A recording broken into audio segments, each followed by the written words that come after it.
Dan yang ketiga saya menggunakan pusaka ya, pusaka pribadi saya, dan hasilnya juga terdeteksi. Hanya saja pusaka pribadi saya itu tidak memiliki sifat kemagnetan, sehingga jarum juga tidak sanggup untuk diangkat. Oke, kita tadi sudah membahas bahwasannya satuan Tesla sebagai pengukur EMF itu ternyata terdiri dari 3 parameter. Yang pertama adalah kuat arus, yang kedua adalah massa dari suatu baterai, dan yang ketiga adalah satuan waktu. Nah, ketiga ini apakah mutlak harus ada? Jawabannya itu tidak harus, terutama pada EMF yang terionisasi. Kalau yang terionisasi, yang tercipta dari suatu arus yang sangat besar atau radiasi nuklir atau bahan-bahan yang memiliki radioaktif, tidak perlu ada sistem elektrikal dan tidak perlu ada sifat kemagnetan, maka EMF dapat terjadi. Pada contoh kasus yang pertama ya, di laptop itu sistem elektrikal ada terpenuhi, berarti memang ada arus yang terjadi. Dan yang kedua, sistem magnet ada.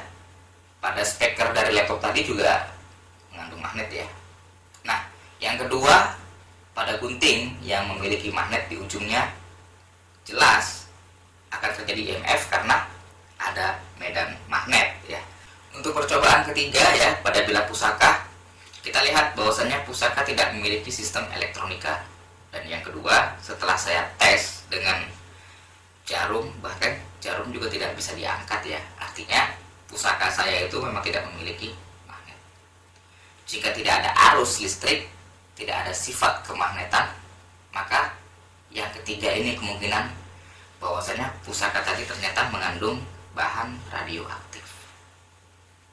Bisa jadi mungkin pada keris-keris yang berpamor meteorit ya, yang pamornya itu dibuat dari bahan meteor, bisa jadi mengandung radiasi ya, karena mengandung bahan nuklir, bisa uranium dan lain sebagainya. Dan ini perlu dikaji secara valid ya di lab.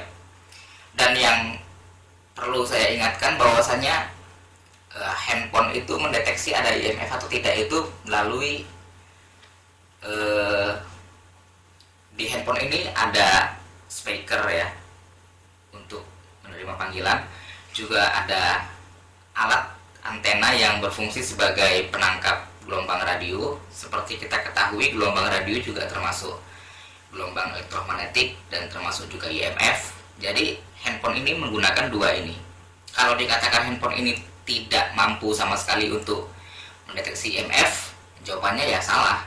Mampu tapi tidak akurat, atau unsur galatnya itu lebih besar ya. Kalau teman-teman mau menguji EMF ini sebenarnya itu ada atau tidak secara akurat ya, bisa menggunakan alat yang disebut sebagai Weber counter. Nah, alat ini kisarannya itu 3 juta yang kelas premium. Teman-teman bisa beli kalau punya dana ya. Kalau saya nggak punya dana ya, karena subscriber saya ini masih jumlahnya 100-an, belum masuk AdSense, makanya didukung terus ya channel ini supaya bisa berkembang. Karena penghasilan dari AdSense ini belum saya dapat ya, saya melakukan percobaan itu ya ala kadarnya dengan alat-alat apa yang saya punya. Makanya didukung terus ya channel ini, subscribe, share, dan bagikan ke teman-teman ya, supaya untuk bisa menambah pengetahuan. Dan yang perlu kita sikapi ini adalah sebuah usaha dari teman-teman untuk membuktikan bahwasanya keris ini ternyata memiliki efek atau sisi ya, bukan efek tapi sisi ya, sisi ilmiah. Dan ini perlu kita dukung secara positif ya, bahwasanya sudah ada usaha-usaha untuk menguji suatu tosan aji itu dengan cara-cara yang ilmiah, dan ini perlu kita apresiasi. Jangan kita olok-olok, jangan kita ejek-ejek. Wah, sendok itu juga punya EMF. Bener, sendok juga punya EMF. Bahan metal yang lain juga punya EMF, tapi ya tidak terlalu kuat ya. EMF alami tidak terlalu kuat. Nah, EMF yang kuat itu ya, yang sampai bisa dikatakan itu punya gelombang elektromagnetik yang lumayan ya, seperti kayak gelombang wifi itu itu pasti terbentuk dari suatu materi yang khusus dan spesial. Tapi tetap saya sarankan untuk mengujinya itu perlu alat yang lebih bagus atau yang lebih terpercaya ya, yang tidak galak ya, seperti yang saya katakan dengan menggunakan Weber counter. Video ini saya buat sebagai suatu pelajaran ya, karena kita memiliki yang sama tentang Tosan Aji.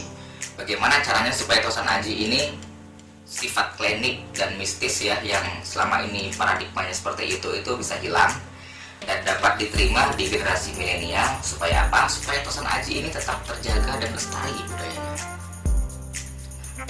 Usaha-usaha untuk membuktikan secara sains tentang misteri yang ada di dalam Tosan Aji ini sangat saya apresiasi ya, meskipun ya dengan alat seadanya ya, karena itu juga memiliki keterbatasan dana untuk menghadirkan Weber counter.